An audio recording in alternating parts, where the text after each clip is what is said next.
బ్రహ్మముహూర్తంలో అంటే తెల్లవారుజామున 4 గంటల నుంచి 5 గంటల మధ్య భోగి మంటలు వేయాలి. ఇంటికి తూర్పు లేదా ఉత్తరంలో ఖాళీగా ఉన్న ప్రదేశంలో ముగ్గు వేసి వాటిపై కర్రలను పేర్చాలి. అలాగే ఇంట్లోని పాత చెక్క ముక్కలతో పాటు రావి, మామిడి, మేడి చెట్ల కర్రలను, ముఖ్యంగా ఆవు నెయ్యి పిడకలను పెట్టి కర్పూరంతో భోగి మంటలు వేయాలని మన పెద్దలు చెప్తుంటారు. ఇలా ఆవు నెయ్యి, ఆవు పిడకలతో కలిసి అగ్ని మదనం జరగడం వల్ల భారీ స్థాయిలో ఆక్సిజన్ వెలువడుతుందని, అగ్నిని దైవంగా భావిస్తాం కాబట్టి భోగి మంటలో కొద్దిగా పసుపు, కుంకుమ, అక్షింతలు వేసి నమస్కారం చేసుకుని 3 ప్రదక్షిణలు చేయాలి.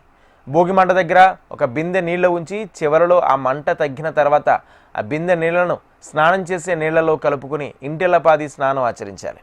ఇలా చేయడం వల్ల గ్రహ దోషాలు పోతాయని నమ్మకం. నువ్వులను భోగి నీళ్లలో వేసుకుని స్నానం ఆచరించడం, నువ్వులను తినడం, నువ్వులను దానం చేయడం వల్ల సకల పాపాలు తొలగిపోతాయని చెప్తుంటారు. ఒకప్పుడు భోగిమంటలో రావి, మామిడి, మేడి చెట్ల బెరళ్లను వేసేవాళ్ళు.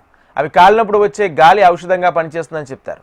శరీరంలో ఉన్న చల్లదనం పోవాలని భోగి రోజు నువ్వుల నూనెతో నలుగు పెట్టుకుని తలస్నానం చేస్తారు. దాంతో అప్పటి వరకు చలి వలన వచ్చిన జలుబు, గొంతు సంబంధమైన చిన్న చిన్న రోగాలు పోతాయని నమ్మకం. భోగి మంటలు అంటే కేవలం నిప్పు పెట్టడం కాదు, ఇది గతాన్ని వదిలి భవిష్యత్తును సానుకూలంగా ఆహ్వానించడానికి ప్రతీక.